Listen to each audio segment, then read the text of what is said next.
तो धनु लगन में हम मंगल की प्लेसमेंट पर लगातार विचार कर रहे हैं और इस वीडियो में अब आपके फोर्थ हाउस के लिए डिस्कस करने वाले हैं। फोर्थ हाउस में जहां पर आपके चार्ट में अब मीन राशि में मंगल स्थित होंगे और वो आपकी कुंडली में 5वें घर के स्वामी और 12वें घर के स्वामी होकर यहां आ रहे हैं। देखिए, मंगल का चतुर्थ भाव में आना यहाँ, क्योंकि वो अपने मित्र बृहस्पति के ही घर में आ रहे हैं, तो बृहस्पति आपके चार्ट में कितने ज़्यादा मजबूत स्थिति में है, या फिर बृहस्पति हो सकता है फोर्थ हाउस में बैठे हों, फोर्थ हाउस पे दृष्टि डाल रहे हों, ये सब आपको देख लेना चाहिए। क्योंकि अब मंगल अपने मित्र के घर में बैठे होने से अगर मंगल अच्छी स्थिति में बैठे तो इस प्रकार का मंगल आपको काफ़ी सारे फायदे भी देगा। फोर्थ हाउस का मंगल है तो कंसंट्रेट करना आपके लिए उतना आसान नहीं होगा। आप हर अपने फैसले के लिए भावुक रहेंगे, अपने रिश्तों के लिए भी काफ़ी ज़्यादा भावुकता आप प्रकट करेंगे। और स्पेशली क्योंकि मंगल आपके चार्ट में 5वें और 12वें घर के स्वामी है, तो इन भावों के लिए भी आप बहुत ज़्यादा इमोशनल हो सकते हैं और इन भावों से जुड़े हुए रिश्तों के लिए भी। इस प्रकार का जो जातक होगा, उनकी माताजी उनके जीवन में बहुत बड़ा एक रोल लेके आएगी, क्योंकि जो आपके लगन के स्वामी हैं वही आपके फोर्थ हाउस के भी लॉर्ड हैं। इसलिए अब जुपिटर को भी आपको देखना होगा, साथ साथ में चंद्रमा की स्थिति आपके चार्ट में कैसी है। देखिए, अगर मंगल से चंद्रमा प्रभावित होते हैं तो आपके जो परिवार के लोग हैं, इवन आपकी माताजी काफ़ी ज़्यादा धार्मिक या आध्यात्मिक हो सकती हैं, वो आपको काफ़ी ज़्यादा इंस्पायर करने वाली और लाइफ में काफ़ी सपोर्ट करने वाली हो सकती हैं। इस प्रकार का मंगल आपको फॉरेन में सेटल करने की भी क्षमता रखता है। लेकिन मंगल के साथ अगर या तो राहु केतु का संबंध हो, या तो फिर यहाँ पर आपके जो 12वां घर है उसमें राहु या केतु जैसा ग्रह बैठा हो, तब इसकी संभावना सबसे ज़्यादा बढ़ेगी। या तो फिर आपके बृहस्पति भी अगर 12वें घर में हो, तब ऐसी संभावना बन जाएगी। फोर्थ हाउस का मंगल हालांकि आपको घर से दूर जरूर लेकर जा सकता है स्टडी वगैरह के पर्पज़ के लिए। इस प्रकार के जातकों को शुरुआत से ही अपने जीवन में या अपनी फैमिली में बहुत ज़्यादा अच्छी केयर मिली होती है। जातकों का जो पारिवारिक पृष्ठभूमि है वो काफ़ी अच्छा रहता है, लेकिन आपके जन्म के बाद और भी ज़्यादा पोटेंशियल बढ़ जाती है आपकी फैमिली के प्रोग्रेस होने की। अब इस प्रकार का जो जातक होगा, शुरुआत में हो सकता है वो अपनी पढ़ाई में काफ़ी ज़्यादा बाधाओं का सामना करना पड़े उसको, या हो सकता है उसको कुछ रेस्ट्रिक्शंस फॉलो करने पड़े अपनी फैमिली में जन्म लेने के बाद से। लेकिन लेट एज तक वो काफ़ी ज़्यादा सफल हो पाएगा, इवन अपने कैरियर में भी वो एक हायर गोल तक पहुंच पाएगा और बाकी कुछ अन्य मामलों में भी। फोर्थ हाउस का मंगल होने से जातक के लिए धन संपत्ति के मामले में काफ़ी अच्छा योग बनाता है मंगल। तो जातक को अपने खुद के माध्यम से या खुद के प्रयासों के माध्यम से अब इसके लिए आगे आना चाहिए। इस प्रकार का जातक हमेशा अपनी फैमिली को बहुत हद तक प्रोटेक्ट करने की कोशिश करेगा और इसमें वो सफल भी होगा। हालांकि कभी कभी आप बहुत ज़्यादा शॉर्ट टेम्पर्ड रहेंगे, और अगर चंद्रमा का संबंध भी मंगल से हो तो इसकी संभावना और भी ज़्यादा है। फिर मंगल यहाँ बैठकर आपको कैरियर के लिए जितना ज़्यादा डेडिकेटेड बनाएंगे, उतना ही ज़्यादा आपकी फैमिली के लिए भी डेडिकेटेड बनाएंगे। तो फैमिली के साथ आपके जो रिश्ते हैं बिल्कुल स्पष्ट आपको रखने चाहिए। फैमिली से कोई बहुत हाई एक्सपेक्टेशन भी आपको नहीं रखनी चाहिए, और खुद के बल पे आपको आगे बढ़ने की कोशिश अब करनी चाहिए। मंगल की इस प्लेसमेंट की वजह से आपका जो पारिवारिक माहौल है वो काफ़ी ज़्यादा फास्ट हो सकता है, काफ़ी एक्टिव हो सकते हैं आपके परिवार के लोग, लेकिन इसका कभी कभी बहुत हाई एक्सपेक्टेशन की वजह से नकारात्मक प्रभाव भी आपको दिखेगा। अब मंगल के साथ यहाँ कौन सा ग्रह बैठा है उस ग्रह को देखिए। वो ग्रह बृहस्पति के साथ किस प्रकार का संबंध रखता है और मंगल के साथ वो किस प्रकार का संबंध रखता है। हम ये मानते हैं कि मंगल के साथ अगर कोई भी ग्रह बैठा है तो वो ग्रह मंगल के प्रभाव की वजह से काफ़ी ज़्यादा एक्टिवेट होगा, तो वो अपना प्रभाव यहाँ काफ़ी स्ट्रांगली डाल पाएगा। और अगर बृहस्पति भी आपके चार्ट में बहुत वेल प्लेस्ड हो तो निश्चित तौर पर वो ग्रह अपना और भी ज़्यादा प्रभाव यहाँ डाल सकते हैं। साथ ही वो ग्रह आपके चार्ट में अब जिन भावों का प्रतिनिधित्व कर रहा है उनके लिए आप काफ़ी ज़्यादा एक्सट्रीमली आगे बढ़ने वाले होंगे, या उनके लिए जो आप निर्णय लेंगे काफ़ी फास्टली लेंगे। इस प्रकार का जो अब मंगल है वो अपने साथ बैठे हुए ग्रह को अगर प्रभावित कर रहा है, तो साथ बैठा ग्रह किस प्रकार का है, किस प्रकार की एनर्जी वो रखता है, या उस ग्रह का जो कारकत्व है वो किस प्रकार का है। नॉर्मली हम मान सकते हैं कि मंगल के साथ जो बैठा हुआ ग्रह होगा वो आपके चार्ट में जिन भी भावों का प्रतिनिधित्व करेगा, उन भावों के लिए आप जीवन में काफ़ी ज़्यादा तेज़ी से फैसले करने वाले होंगे। साथ साथ में उन भावों को लेकर आपको जीवन में किसी भी प्रकार के रिस्क का अगर सामना करना पड़े, किसी भी प्रकार की आपको कोई भी समस्या या चुनौती उन भावों से रिलेटेड मामलों में आए, तो आप उनका भी अच्छे से सामना कर सकते हैं।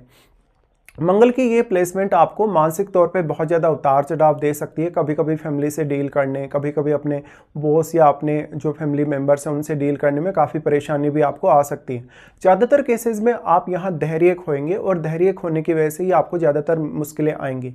अब हालांकि इस प्रकार का जो जातक होगा, अगर चंद्रमा वेल प्लेस्ड है आपका, अगर बृहस्पति बहुत वेल प्लेस्ड है, तो अंदर ही अंदर जातक बहुत ज़्यादा स्ट्रांग होगा मानसिक तौर पे और अपने फैसले वो काफ़ी अच्छे से ले पाएगा।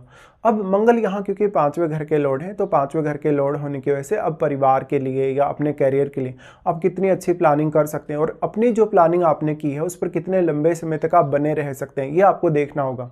मंगल की ये प्लेसमेंट है तो मंगल 12वें घर के लॉर्ड है, इसलिए फैमिली के लिए कोई बड़ा खर्चा मंगल करवा सकते हैं, फैमिली के लिए कोई अच्छी प्रोटेक्शन आपको ऐसा मंगल दे सकते हैं। मंगल का सबसे पहले अगर हम प्रभाव के हिसाब से बात करें या दृष्टि के हिसाब से बात करें तो 7वें घर पे इनका प्रभाव रहेगा, जहां पर क्योंकि अब मंगल ड्यूअल साइन में बैठे हैं तो ऐसे जातक हमेशा अपने 2 घर या 2 गाड़ी या इस प्रकार से बहुत ज़्यादा भौतिक सुख सुविधाएं पाने के लिए प्रयास करते हैं और पार्टनर के साथ कभी कभी ऐसा मंगल जो 7वें घर पे अपना प्रभाव डाल रहा है तो कॉन्फ्लिक्ट्स करवा सकता है। हालांकि उसके लिए आप अपने सप्तमेश बुध को भी जरूर देखें और सप्तम भाव में बैठे हुए ग्रह को भी, क्योंकि इस प्रकार का जो मंगल होगा वो आपको इंडिविजुअल तौर पे तो बहुत ज़्यादा सक्षम बनाता है, लेकिन जब दूसरे व्यक्ति के साथ आप पार्टनरशिप करने जाते हैं, उसके साथ आप जुड़ते हैं किसी भी तरीके से, उसके साथ मिलकर कोई भी काम करते हैं, तो हो सकता है रिजल्ट उतने ज़्यादा बेहतर ना हो या सामने वाले की जो मेंटलिटी वो काफ़ी ज़्यादा डिफरेंट हो। मंगल का यहाँ से जो सप्तम भाव पर प्रभाव होगा तो सप्तम भाव में बैठा हुआ ग्रह भी यहाँ काफ़ी ज़्यादा एक्टिवेट होगा, तो वो ग्रह आपके चार्ट में फिर जिन भावों पर अपनी दृष्टि डाल रहा है जैसे कि लगन पे या किसी भी अन्य भाव पे, तो उन भावों के लिए भी आप काफ़ी अच्छे से विचार कर पाएंगे और काफ़ी अच्छे से अपने निर्णय ले पाएंगे। सप्तम भाव में बैठा हुआ ग्रह अब आपके लिए क्रूर ग्रह नहीं होना चाहिए, अगर क्रूर ग्रह होगा तो आपके डोमेस्टिक एनवायरनमेंट और आपकी जो मैरिड लाइफ है उसके डिस्टर्ब होने की संभावना काफ़ी ज़्यादा ही बढ़ जाएगी। तो फिर इस प्रकार का जो मंगल है कभी कभी मेंटली बहुत ज़्यादा डिस्टर्ब करने का भी आपको काम करेगा। ज़्यादातर स्थितियों में मंगल के साथ अगर जैसे सूर्य जैसे प्लैनेट की अगर स्थिति हो, अगर केतु जैसे ग्रह की स्थिति हो, शनि या फिर राहु जैसे ग्रह की स्थिति हो, तब आपको ज़्यादा समस्याएं आ सकती हैं, चाहे वो समस्याएं आपकी मैरिड लाइफ को लेके हैं, चाहे वो आपके कैरियर में उतार चढ़ाव को लेके हैं। देखिए अब मंगल उसके बाद जो सप्तम भाव के बाद जो प्रभाव डालेंगे वो आपके 10th हाउस पे डालेंगे। तो अब 10th हाउस के लिए आप किस प्रकार से प्लानिंग करते हैं, क्योंकि मंगल यहाँ ड्यूअल साइन में है और जो आपका 10th हाउस का जो साइन है, जो राशि है, वो भी ड्यूअल है, इसलिए मंगल निश्चित तौर पे कैरियर में आपको बहुत ज़्यादा डेडिकेटेड बनाने वाले हैं। आप अपना जो प्रभाव है कैरियर पर वो काफ़ी स्ट्रांगली डाल पाएंगे, इससे आप अपने बॉस को या अपने कलीग वगैरह को काफ़ी अच्छे से प्रभावित कर पाएंगे। ऐसा मंगल आपको जीवन में किसी बड़े पद पर लेकर जा सकता है, किसी हाई पोजीशन पे आपको लेके जा सकता है। साथ साथ में मंगल यहाँ दृष्टि डाले 10th हाउस पे, तो आप अपने खुद के दम पे, अपने खुद के प्रयासों के दम पे बहुत ज़्यादा प्रोग्रेस कर सकते हैं। इसमें अब 10th हाउस में बैठे हुए ग्रह का रोल भी उतना ही ज़्यादा बढ़ जाएगा। तो 10th लॉर्ड आपके बुध हैं, इसलिए आपको बुध की प्लेसमेंट को भी जरूर देख लेना चाहिए। साथ में अब 10th हाउस में बैठा हुआ ग्रह क्योंकि आपके 4th हाउस पे अपना प्रभाव डालेगा, तो वो ग्रह आपके डोमेस्टिक मामलों में अपना काफ़ी बड़ा रोल निभा सकता है। मंगल का प्रभाव उसके बाद आपके 11वें घर पे होगा। देखिए 11वें घर पे मंगल का प्रभाव होना जातक को ज़्यादा से ज़्यादा लग्जरी लाइफ जीने, ज़्यादा से ज़्यादा ऐशो आराम पाने की तरफ प्रेरित करेगा और जातक अपना बहुत बड़ा नेटवर्क भी रखेगा। इस प्रकार का मंगल आपको लीडरशिप की अच्छी क्वालिटीज़ प्रदान करता है। आप अपने नेटवर्क में दूसरे लोगों पर काफ़ी ज़्यादा हावी रह सकते हैं। कभी कभी हालांकि उन लोगों के साथ आपके मनमुटाव भरे संबंध रह सकते हैं। तो 11वें घर में बैठा हुआ ग्रह भी मंगल के प्रभाव की वजह से काफ़ी एक्टिवेट होगा, तो वो ग्रह भी कहीं ना कहीं आपकी अपेक्षाओं पर अपना प्रभाव डालेगा। या मान लो अगर आपके धन या संपत्ति से जुड़े हुए कोई भी मामले हैं, उनमें भी उस ग्रह का रोल काफ़ी ज़्यादा इंपॉर्टेंट हो सकता है। अब देखिए 4th हाउस का मंगल है और 4th हाउस का मंगल आपके सप्तम भाव, आपके 10वें भाव और आपके 11वें भाव, इन भावों को कनेक्ट करने का काम कर रहा है। तो जीवन साथी को आप खुद भी सपोर्ट करें और जीवन साथी भी कुछ हद तक जितना हो सके आपको सपोर्ट करे, तो आप कैरियर में बहुत ज़्यादा आगे बढ़ सकते हैं और अपनी हर वो अपेक्षा को आप पूरा कर सकते हैं जो आप करना चाहते हैं जीवन में। अब आपको देखना होगा कि मंगल यहाँ वास्तव में कैसे स्थिति में है, क्या आपको मंगल की महादशा भी है। अगर आपको मंगल की महादशा हो तो ये सारे के सारे प्रभाव और भी ज़्यादा स्ट्रांगली आपके सामने आ सकते हैं।